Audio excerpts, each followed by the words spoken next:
Gracias por vernos. Continuemos. Hoy desenterramos 20 cultivos que se niegan a desaparecer. Algunos llegaron a alimentar pueblos enteros. Otros eran tan fiables que las familias apostaban sus inviernos a ellos. Pueden parecer pasados de moda, pero en el frágil sistema alimentario actual, quizás sean los vegetales más inteligentes que puedas cultivar.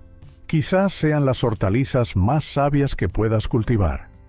En las ondulantes tierras de cultivo de Pensilvania, donde los Amish han cuidado sus cosechas durante siglos, un tomate se ganó una reputación tan perdurable que se convirtió en la piedra angular de sus cocinas, el tomate Amish Pace. A diferencia de las pequeñas y acuosas variedades de los supermercados actuales, este tomate fue criado por su sustancia.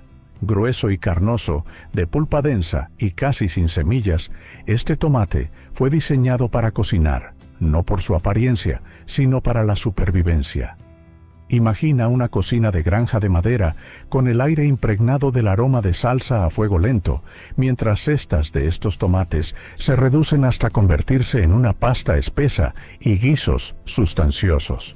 Para las familias Amish, la fiabilidad de la cosecha importaba tanto como su sabor. Cada cosecha significaba frascos de salsa en conserva alineados en las estanterías de la despensa, listos para resistir largos inviernos cuando las hortalizas frescas escaseaban. No era solo comida, era consuelo, tradición y resistencia sellados dentro del cristal. Esta reliquia también narra una historia de preservación contra todo pronóstico. Durante generaciones, los agricultores guardaron sus semillas a mano, resistiendo el impulso industrial hacia cultivos híbridos y uniformes. Y es precisamente por eso que sobrevive hasta hoy. No solo como un favorito entre los jardineros por su dulzura y versatilidad, sino como el legado viviente de una comunidad que antepuso la sostenibilidad a la conveniencia. Pero donde un cultivo ofrecía consuelo y una fuerza silenciosa, otro encendería la emoción con su ardor y su color. Una reliquia que iluminaba las cocinas y portaba un tipo de poder muy diferente. ¿Un pimiento con rayas? Aunque no lo creas, este pequeño chile no solo es picante, es una obra de arte. El pimiento pescado crece con vetas de color crema, verde y rojo, casi como si un pintor hubiera pincelado cada vaina a mano. Pero la belleza no es toda su historia. En el siglo XIX, las comunidades afroamericanas de la región de Chesapeake cultivaban los pimientos pescado como un ingrediente clave en las marisquerías de ostras y cangrejos. Nunca se vendieron en mercados ni aparecieron en catálogos de semillas. Vivían en los patios traseros y en recetas pasadas de mano en mano. La historia de este pimiento está arraigada en las comunidades afroamericanas y caribeñas del siglo XIX. En Baltimore y a lo largo de la bahía de Chesapeake, las marisquerías de ostras y cangrejos dependían de él para sazonar sus platos de marisco. Durante años prosperó en jardines de traspatio y pasó de mano en mano, sin ser jamás registrado en catálogos de semillas. Era una reliquia cultural, preservada silenciosamente en las cocinas en lugar de en los invernaderos. Su casi desaparición en el siglo XX no se debió a la falta de sabor, sino a que la agricultura industrial favorecía pimientos uniformes y fáciles de almacenar. El pimiento pescado era demasiado audaz, demasiado diferente, y casi se desvaneció. Lo que los hacía especiales era su versatilidad. Los pimientos jóvenes y pálidos añadían un toque suave a los guisos de marisco, mientras que los rojos maduros y ardientes aportaban picor a las salsas. Durante generaciones, el pimiento pescado fue un sabor secreto de la cultura gastronómica de Baltimore, hasta que casi desapareció en el siglo XX. Afortunadamente, los guardianes de semillas lo rescataron, y hoy prospera de nuevo como un tesoro culinario y una llamativa planta ornamental. Con sus rayas vibrantes y su rica historia, el pimiento pescado no es solo comida, es una memoria viva de supervivencia, cultura y fortaleza en un plato, un pimiento que ardía con intensidad en cocinas ocultas. Desde un pimiento que ardía brillante en cocinas ocultas, nuestro viaje ahora se eleva hacia una planta que se erigía como un gigante en los campos. Con rostros dorados que seguían al sol y semillas que alimentaban tanto a personas como a animales, esta planta se convirtió en un verdadero símbolo de resistencia y abundancia. Si hubieras caminado por el jardín de una antigua granja en los años 1800, una planta se habría alzado imponente sobre ti: el girasol mamut gris. Con alturas de hasta 14 pies y cabezas doradas tan anchas que podían rivalizar con la rueda de una carreta, estos girasoles eran mucho más que decoración. Eran compañeros de supervivencia. Durante generaciones, los agricultores los plantaron no solo por su belleza, sino también por su utilidad práctica. Cada cabeza estaba repleta de semillas ricas en proteínas que alimentaban a personas y animales, las cuales podían tostarse, molerse para hacer harina o prensarse para obtener aceite de cocina. En tiempos de escasez, las familias incluso preparaban las semillas tostadas como un sustituto del café, cuando el café de verdad era escaso. Sus tallos, fuertes y leñosos, a veces servían como cercas improvisadas, mientras las imponentes plantas daban sombra a los frijoles, pepinos y otros cultivos a sus pies. De esta manera, un campo de girasoles se convertía tanto en despensa como en protección. Pero quizás la mayor historia del mamut gris es su increíble capacidad de perdurar.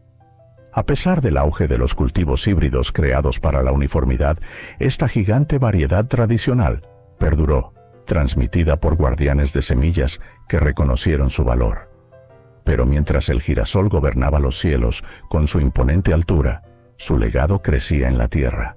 Pero mientras el girasol dominaba los cielos con su altura imponente, otra hortaliza superviviente ascendía a su manera, una judía que se deslizaba y enroscaba como una serpiente, prosperando en suelos pobres, la judía de vara serpiente de cascabel.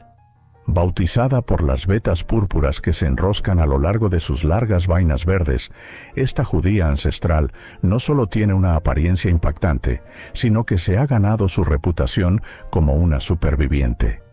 Comunidades a lo largo del sur de América dependieron de ella porque producía alimento cuando casi nada más lo hacía. Sus enredaderas crecían más de 3 metros de altura, serpenteando por postes, vallas o incluso tallos de maíz, y continuaban dando judías mucho después de que otras variedades se hubieran marchitado.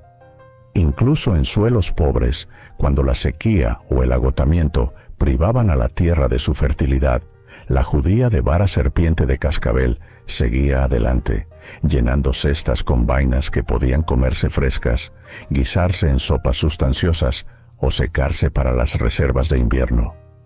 Su belleza era igualada por su resistencia. Generaciones de colonos guardaron sus semillas, sabiendo que podían contar con ella cuando las condiciones se volvían adversas. Y aunque la agricultura industrial más tarde se decantó por judías más pequeñas y uniformes, más adecuadas para el transporte, la judía de vara serpiente de cascabel perduró en los huertos familiares, preservada por quienes valoraban no solo su rendimiento, sino también su historia. Casi perdida en el pasado, ahora prospera de nuevo en los jardines domésticos, trepando y enroscándose con el mismo desafío que la acompañó a través de los siglos. Trepando y enroscándose con el mismo desafío que la transportó a través de los siglos. Bajo esas enredaderas, otro superviviente silencioso aguardaba, verde por fuera, pero ocultando un corazón dorado en su interior. Esta era la calabaza Long Pie, una hortaliza que demostró que la resistencia podía conservarse durante todo el invierno. Con forma de un calabacín de gran tamaño, esta reliquia de piel sencilla esconde uno de los secretos mejor guardados de Nueva Inglaterra. Una calabaza que se conserva por meses y se vuelve más dulce con el tiempo. Pero bajo esa piel sencilla yace uno de los alimentos de supervivencia más fiables de Nueva Inglaterra. Un cultivo valorado no por su apariencia, sino por su resistencia. En el 1800, las familias de Nueva Inglaterra dependían de las calabazas long pie, para sobrevivir a los inviernos más crudos. Mientras la mayoría de las calabazas se estropeaban rápidamente, éstas se mantenían durante meses en bodegas frescas, apiladas en hileras ordenadas como un seguro contra el hambre.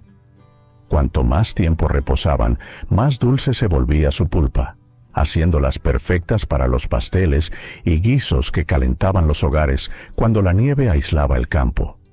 Imaginen cocinas iluminadas por velas en noches gélidas, donde rebanadas de long pie se horneaban hasta convertirse en postres dorados que ofrecían consuelo y calorías cuando ambos eran desesperadamente necesarios.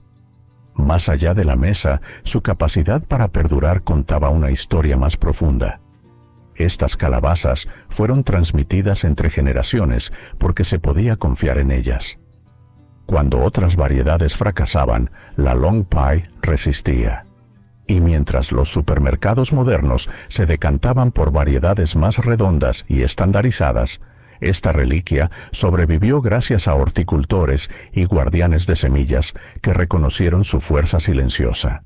Sigue siendo una favorita entre agricultores autosuficientes y chefs, la prueba de que la belleza en las hortalizas no siempre reside en la apariencia, sino en la historia de supervivencia que portan. Y mientras la calabaza custodiaba su dulzura en las profundidades de los meses de invierno, su dulzura se intensificaba, esperando el momento adecuado para ser revelada. Y mientras la calabaza resguardaba su dulzura en lo profundo del invierno, otra raíz yacía oculta bajo la tierra, extendiendo enredaderas que ofrecían tanto alimento como sanación. Era la batata Beauregard, un cultivo que transformaba humildes huertos en auténticas reservas de abundancia. Desarrollada por primera vez en Luisiana en la década de 1980, esta variedad de batata se extendió rápidamente por el mundo por una razón asombrosamente simple: su abundancia. Una sola planta puede producir hasta 10 libras de tubérculos, convirtiéndola en una de las hortalizas más generosas jamás cultivadas. Pero lo que hace a la Beauregard realmente extraordinaria es su versatilidad. Su pulpa de un intenso color naranja es rica en betacaroteno y dulzura natural, un ingrediente esencial para tartas, frituras y platos asados. Pero incluso sobre la tierra, sus enredaderas y hojas son comestibles, ofreciendo a las familias una fuente constante de verdura cuando otros vegetales escasean. En tiempos de dificultad, esto significaba que nada se desperdiciaba. Tanto las raíces como el follaje podían sustentar a familias enteras. Durante sequías y malas cosechas, la Beauregard demostró su resistencia, prosperando en suelos donde otros cultivos fracasaban. Los agricultores llegaron a verla como una especie de póliza de seguro natural. Incluso en los años de escasez, la batata significaba supervivencia. A través de los siglos de cultivo, continúa encarnando la nutrición y la resistencia, transmitiendo la sabiduría del pasado a la agricultura moderna. Ya sea alimentando a una familia en el sur o sosteniendo a comunidades en el extranjero, la Beauregard porta la lección atemporal de que la fortaleza a menudo se oculta bajo la tierra. Y mientras la batata nutría a las familias con su raíz y su hoja, su influencia se sentía en distintas partes del mundo. Y mientras la batata nutría a las familias con su raíz y sus hojas, otra reliquia ya había echado raíces, una que desafiaba al invierno, creciendo tanto por encima como por debajo del suelo. En el huerto, sus hojas redondas y suaves como la mantequilla podrían parecer modestas, casi discretas. Sin embargo, tras esa sencillez se esconde un legado que se remonta al 1700. Fue célebremente cultivada por Thomas Jefferson en los jardines de Monticello, donde elogió sus tiernas hojas y su crecimiento fiable. A diferencia de las lechugas modernas, seleccionadas para el transporte y una larga vida útil, esta variedad fue cultivada por su sabor y su resistencia. Las primeras familias americanas la disfrutaban fresca en ensaladas, pero también la encurtían, guardando las hojas en frascos de salmuera para superar los duros inviernos. Lo que transformó esta humilde verdura en un alimento de supervivencia no fue solo su sabor, sino su adaptabilidad. Prosperó en los jardines coloniales sin fertilizantes químicos ni pesticidas, demostrando que la fortaleza podía ser forjada únicamente por la necesidad. Siglos después, los agricultores aún la aprecian por las mismas razones: su ternura, su fiabilidad y una historia que conecta el plato directamente con las primeras granjas de América. Pero mientras esta lechuga ofrecía ternura y una supervivencia silenciosa, otras variedades se adaptaban de formas muy distintas. Mientras que la lechuga ofrecía ternura y una supervivencia silenciosa, otra reliquia demostró su valía en los climas más duros, manteniéndose desafiante y prosperando entre vientos gélidos cuando la mayoría de las verduras se marchitarían. En los campos de Escocia, los agricultores llegaron a depender de un vegetal que podía soportar heladas amargas y aún así ofrecer un sabor intenso, similar a la cebolla. El puerro gigante de Musselburgh.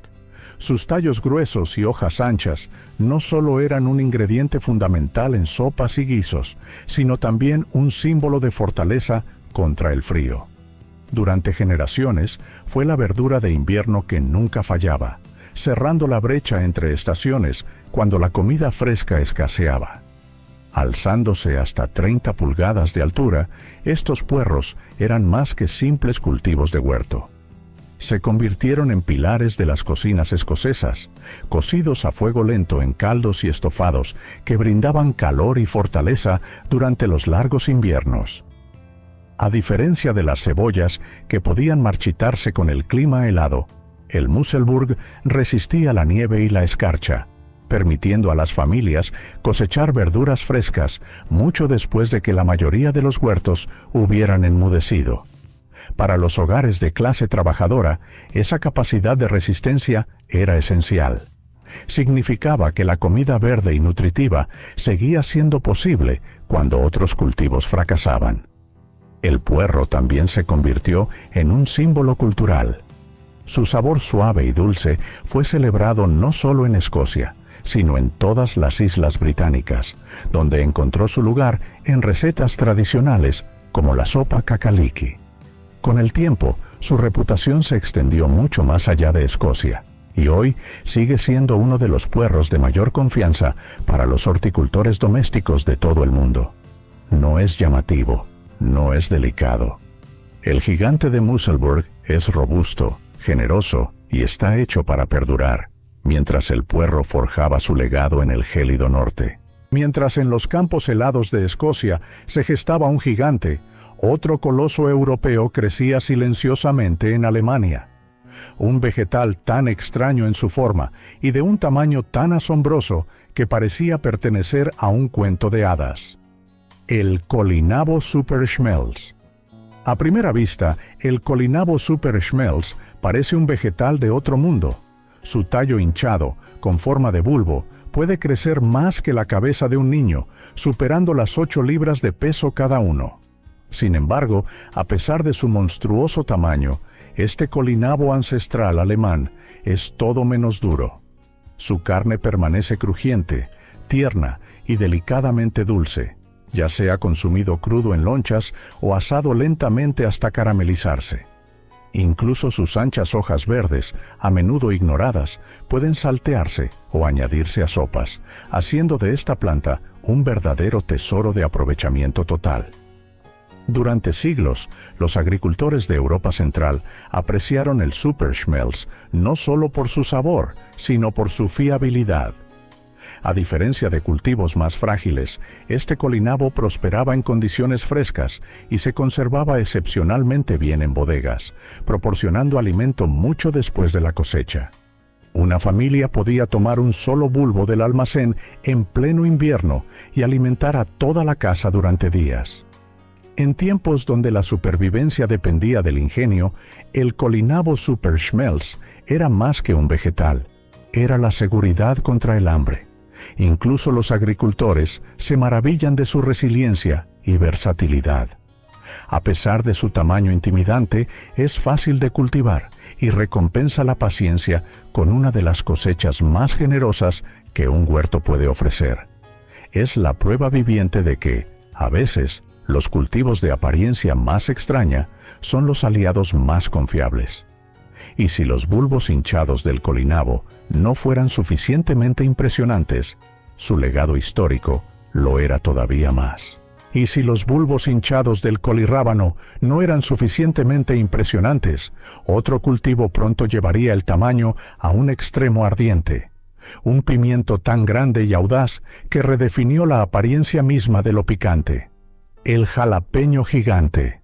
Desde la delicada dulzura del colirrábano, nos adentramos ahora en el mundo ardiente de los pimientos, aunque esta próxima variedad no trata solo de picor, trata de escala.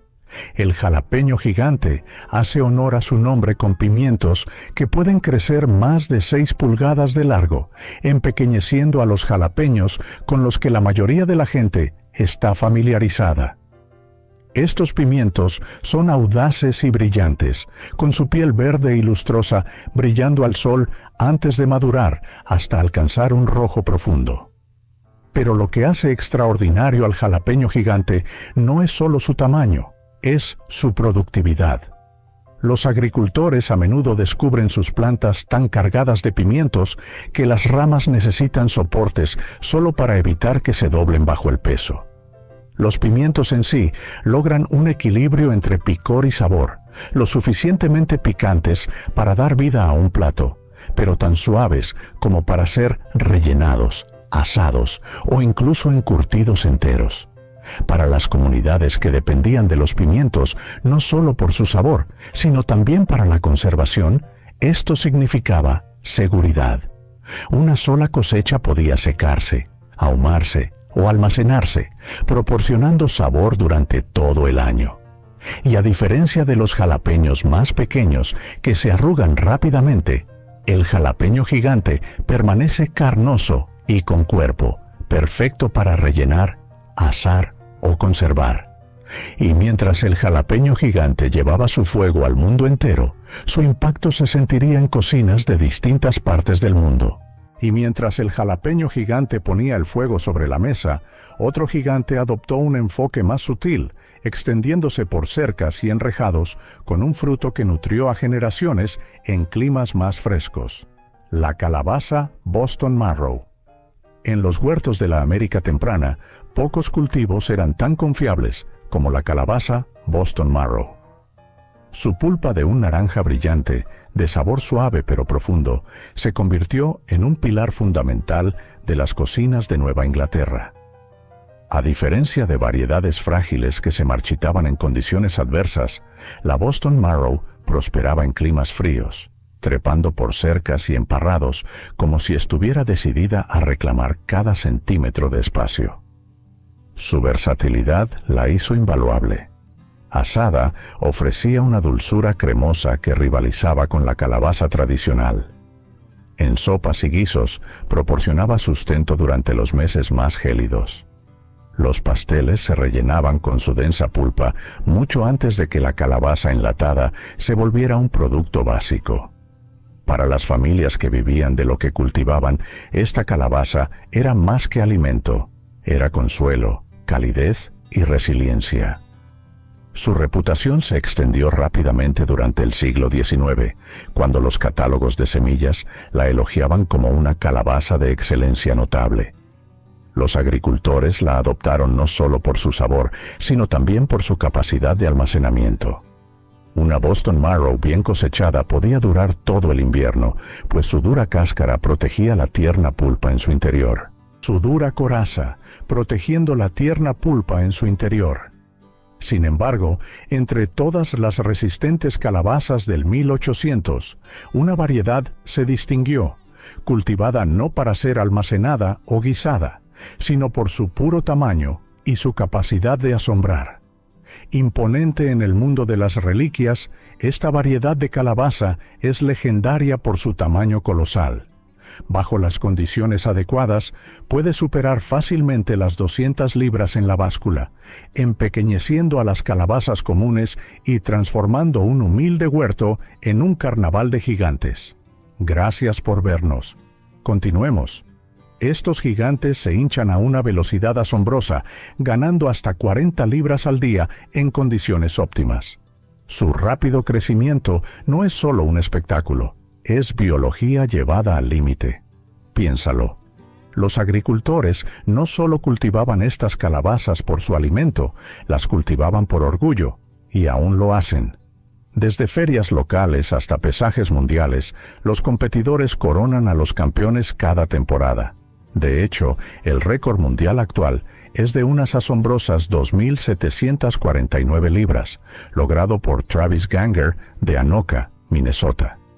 Con su piel lisa y anaranjada y una base que puede rivalizar con una bañera, la gigante del Atlántico sigue siendo un espectáculo, solo que más grande. Pero detrás de su tamaño monstruoso se esconde un lado práctico. La gigante del Atlántico también es valorada por su pulpa, que puede usarse en tartas, sopas o como alimento para animales, aunque la mayoría de los jardineros admiten que es la emoción de la cosecha lo que los atrae. Ver una de estas calabazas hincharse día a día es ser testigo del poder de la naturaleza magnificado. Pero mientras la gigante del Atlántico se extendía por el suelo en diferentes regiones, mientras un gigante dormido se extendía por la tierra, otro cultivo se alzaba imponente hacia el cielo, esbelto, verde y coronado de tiernos frutos. La ocra cuerno de vaca. En los cálidos campos del sur estadounidense, la ocra cuerno de vaca crecía alta y orgullosa, estirándose hasta 8 pies como agujas verdes en busca del sol. Esta variedad tradicional debe su nombre a sus vainas largas y curvas, que se asemejan a la forma del cuerno de una vaca. Cuando se cosechaban jóvenes, a menudo en la fresca quietud de la madrugada, estas vainas eran tiernas y sabrosas, llegando a medir a veces más de 1 pie de largo. Generaciones de cocineros apreciaron la ocra cuerno de vaca por su versatilidad. Frita, guisada o cocida a fuego lento en gumbo, su sabor llevaba calidez y consuelo a las mesas familiares.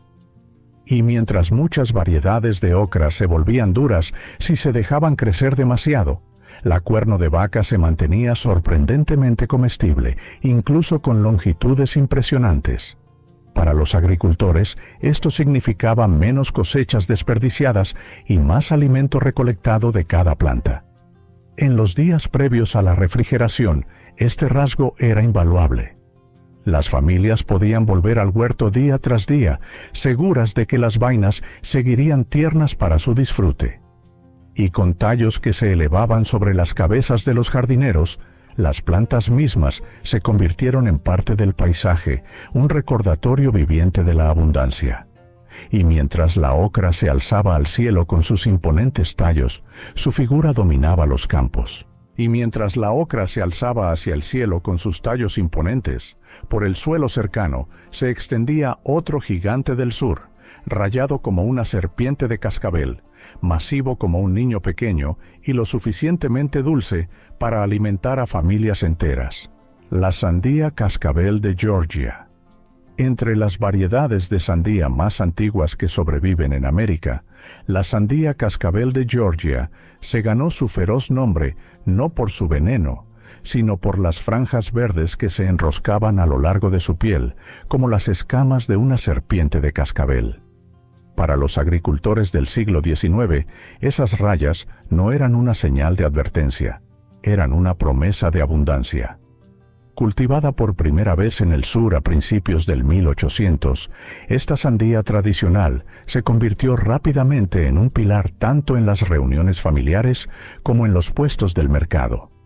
Sus guías se extendían sin fin por los campos, produciendo frutos tan masivos que podían pesar hasta 50 libras cada uno. Para los colonos y agricultores que trabajaban la tierra en veranos sofocantes, estos melones eran más que un manjar refrescante, eran símbolos de supervivencia. Dulce, hidratante y sustanciosa, la cascabel de Georgia ayudó a sostener a las comunidades a través de un calor que marchitaba cultivos menos resistentes.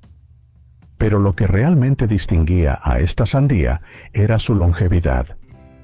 Mientras que muchos melones se echaban a perder a los pocos días de ser cosechados, la cascabel de Georgia era famosa por su capacidad de conservarse durante semanas sin perder su sabor.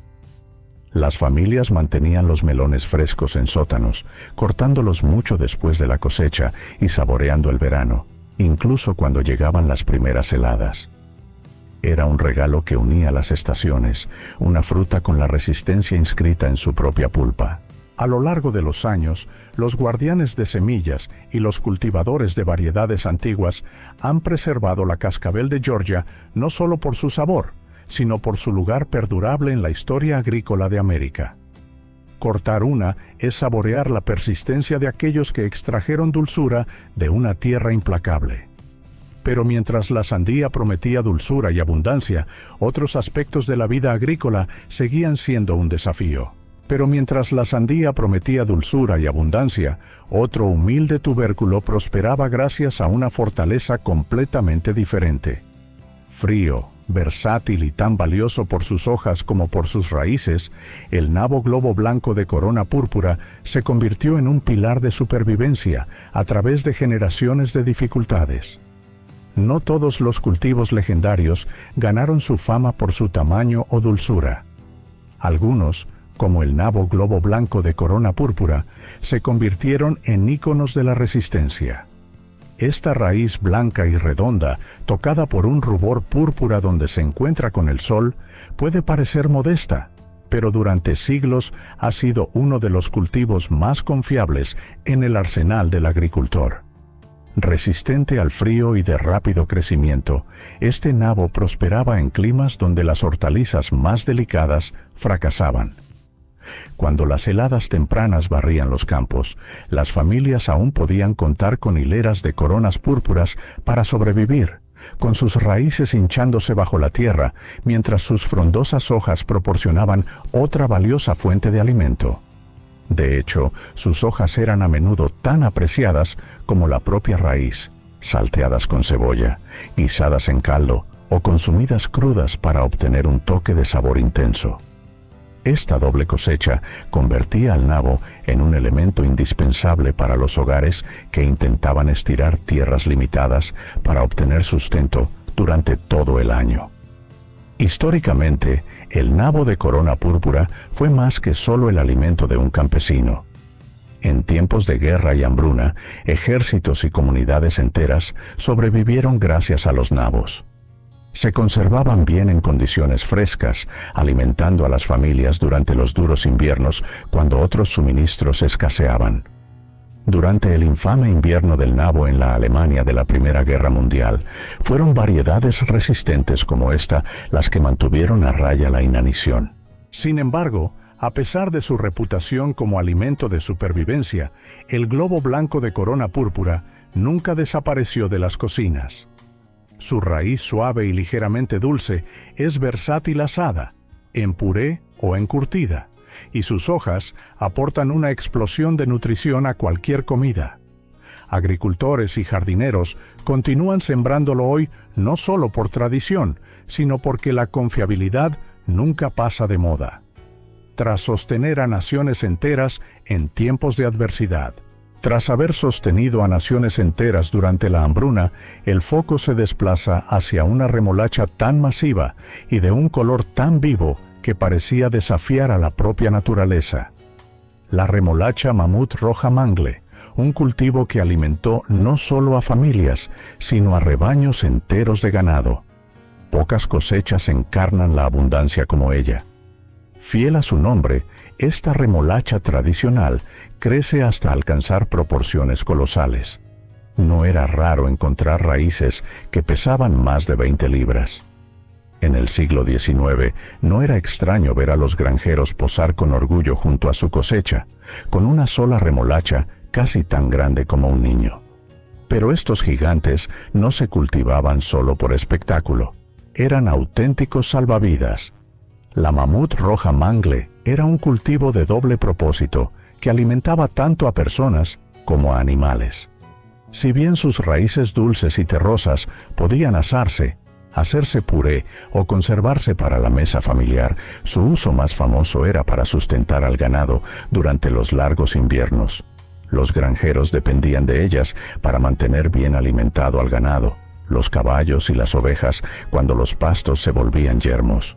Graneros enteros se llenaban con estas raíces masivas y sin ellas, la supervivencia en muchas granjas habría sido mucho más precaria. Pero el mangle no se limitaba únicamente a su descomunal tamaño.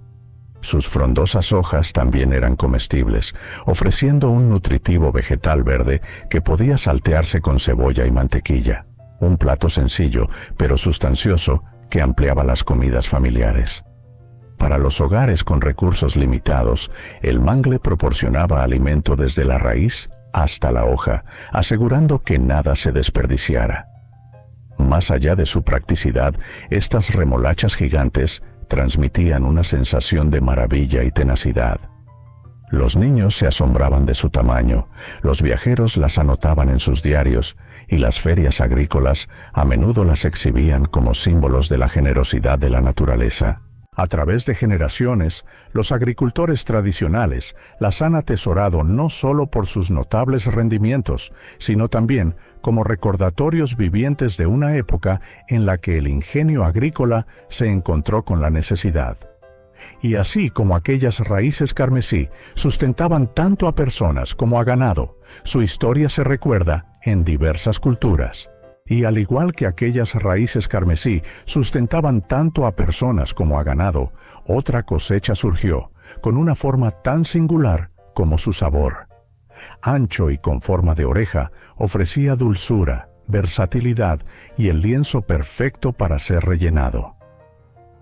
En los abarrotados huertos de verano de Europa del Este, una hortaliza destacaba no por su picor, sino por su pura generosidad.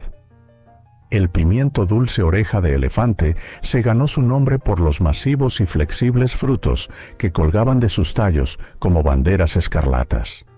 Cada pimiento podía crecer hasta 8 pulgadas de largo, con sus anchas paredes arrugadas curvándose en formas que parecían casi demasiado grandes para que la planta las soportara. A diferencia de los pimientos de piel fina que se deshacen con el calor, estos fueron criados para mantener su forma. Ahuecados y rellenos de carne, arroz o verduras, se convertían en el plato principal en las cocinas de las granjas. Al asarse, su gruesa y dulce pulpa se ablandaba en cintas de sabor ahumado. Cuando se comían crudos, aportaban una frescura crujiente a las ensaladas y al pan. En tiempos de escasez, las familias podían confiar en estos frutos de gran tamaño para estirar las comidas y llenar estómagos sin desperdicio. La oreja de elefante también representaba un símbolo de resiliencia. Resistente y productivo, podía prosperar en suelos modestos, entregando cesta tras cesta de pimientos gigantescos durante toda la temporada de verano. Los agricultores lo valoraban no solo como alimento, sino como un cultivo fiable que rendiría de forma constante año tras año, incluso cuando otras hortalizas fallaban. Incluso cuando otras hortalizas flaqueaban. En los largos y calurosos veranos del sur de Estados Unidos, hay un cultivo que se ha ganado su lugar como una maravilla del huerto y un esencial en la cocina: el tomate Goliat. Fiel a su nombre, esta variedad tradicional produce frutos tan grandes que a menudo superan las 2 libras de peso cada uno, lo suficientemente pesados como para llenar ambas manos del jardinero que los cosecha. Su mero tamaño los convierte en un espectáculo, pero es su sabor, rico y equilibrado, lo que los ha mantenido venerados por generaciones. El Goliat no es solo un tomate, es una promesa de abundancia. Sus plantas crecen altas y vigorosas, sostenidas por gruesas enredaderas que pueden soportar el peso de su enorme cosecha. A diferencia de muchas variedades gigantes que sacrifican el sabor por el tamaño, el Goliat logra ofrecer tanto una pulpa carnosa y sabrosa como el equilibrio justo entre dulzura y acidez. rebanado sobre pan, puede cubrir casi un sándwich entero con un solo corte. Cocinado en salsas, su densa pulpa produce una riqueza profunda y sabrosa que lo ha convertido en un favorito tanto para cocineros caseros como para productores de mercado. Históricamente, los tomates de este calibre representaban más que una comida. Eran símbolos de prosperidad. Un solo Goliath podía proporcionar suficientes rodajas para alimentar a una familia en la cena, mientras que cestas llenas de ellos en el mercado de agricultores atraían a los compradores con su impresionante tamaño. Para los jardineros, el Goliath era una pieza de exhibición fiable, una planta que no solo sobrevivía, sino que prosperaba, produciendo cosechas constantes durante toda la temporada. De un tomate se esperaba mucho más que un simple alimento. De un tomate concebido para el volumen, pasamos a una hierba que cautiva con su aroma, no con su altura. En un jardín lleno de gigantes, una hierba logra alzarse con grandeza sin necesitar jamás el tamaño para impresionar. La albahaca mamut es una variedad que hace honor a su nombre, produciendo hojas tan grandes que pueden extenderse por la palma de la mano. A diferencia de las delicadas ramitas de la albahaca común, estas hojas descomunales aportan tanto drama visual como poder culinario. Una sola hoja suele bastar para sazonar un plato entero. La albahaca mamut no es solo cantidad, es calidad. Su sabor es audaz y aromático, con esa nota clásica de albahaca dulce y clavo, pero con una intensidad que perdura. Al rasgarse fresca, perfuma el aire con el inconfundible aroma del verano. En las cocinas tradicionales, estas hojas gigantes se colocaban enteras sobre el pan, se enrollaban alrededor de queso fresco o se intercalaban en ensaladas de tomate. Para los cocineros que conservaban alimentos para el invierno, la productividad de la planta significaba que cestas de hojas fragantes podían convertirse en frascos de pesto, aceites y hierbas secas que darían sabor a las comidas mucho después de que la temporada de cosecha hubiera terminado. En el campo, la albahaca mamut es una productora incansable. Sus hojas anchas y rizadas brotan continuamente, permitiendo a los jardineros cosechar a manos llenas sin agotar jamás la planta. A diferencia de otras hierbas más frágiles, prospera en el calor, manteniéndose firme junto a tomates, pimientos y berenjenas en pleno verano. Esta fiabilidad la convirtió en una compañera invaluable en los huertos de subsistencia, donde cada planta debía justificar su lugar. Culturalmente, la albahaca siempre ha tenido un simbolismo, desde los antiguos rituales mediterráneos hasta la ventana de la cocina de una granja. La variedad mamut eleva ese legado no solo alimentando, sino también inspirando asombro. Al ver sus enormes hojas verdes meciéndose con la brisa, es fácil entender por qué generaciones de jardineros la atesoraron como algo más que un simple condimento. Era abundancia, aroma y belleza, todo en una sola planta. Y si la albahaca ofrecía aroma, su impacto iba mucho más allá. Y si la albahaca ofrecía aroma en abundancia, el cultivo final nos entrega delicadeza en una forma gigante, un ajo de nombre, pero botánicamente más cercano a un puerro. En el mundo de los alliums, pocas plantas inspiran la misma mezcla de asombro y utilidad que el ajo elefante. A primera vista, parece un bulbo de ajo de tamaño exagerado, un primo gigante, con dientes tan carnosos que pueden llenar la palma de una mano. Y a pesar de su imponente apariencia, el ajo elefante no es en absoluto un ajo verdadero. Botánicamente, está más emparentado con el puerro, lo que explica su sabor sorprendentemente suave y dulce. Donde el ajo común muerde con una intensidad afilada, el ajo elefante susurra. Asados, sus dientes se ablandan hasta convertirse en una pasta mantecosa, suave y con notas de nuez, perfecta para untar sobre el pan o incorporar en sopas. En crudo, su sabor es lo suficientemente delicado como para cortarlo en finas láminas para ensaladas, una cualidad que lo hizo invaluable para los hogares que buscaban el carácter del ajo sin avasallar un plato. En culturas donde la sutileza importaba tanto como la especia, esta planta encontró una legión de seguidores leales. Más allá de la cocina, su enorme tamaño era una forma de seguro. Un solo bulbo podía crecer hasta pesar casi 1 libra, lo que significaba que una cosecha proporcionaba semanas de sazón. Su adaptabilidad era igualmente impresionante. Prosperaba en una variedad de suelos, perdonaba el abandono y toleraba los climas más fríos. Para los jardineros que necesitaban resiliencia, el ajo elefante era un compañero incondicional. Visualmente, era tan impactante como práctico. Sus imponentes tallos, que a veces alcanzaban los 3 pies de altura, lo hacían ornamental y comestible a la vez, fusionando belleza y propósito de una manera que pocos cultivos logran. Cocinas, campos y siglos, estos vegetales de herencia demostraron que la supervivencia no siempre lleva una corona de oro o acero. A veces se esconde en un tomate que hierve a fuego lento, en un pimiento transmitido en silencio a través de generaciones, o en una calabaza que desborda la tierra que la sostiene. Nos recuerdan que la comida nunca es solo comida, es memoria, resistencia y un hilo que nos conecta con quienes nos precedieron. En un mundo que persigue la velocidad y la uniformidad, estos cultivos susurran sobre la resistencia, la paciencia y el poder de la diversidad escrita en la tierra. Si te ha gustado este recorrido, dale like, suscríbete y activa las notificaciones. Aún quedan muchas historias increíbles de la naturaleza por descubrir.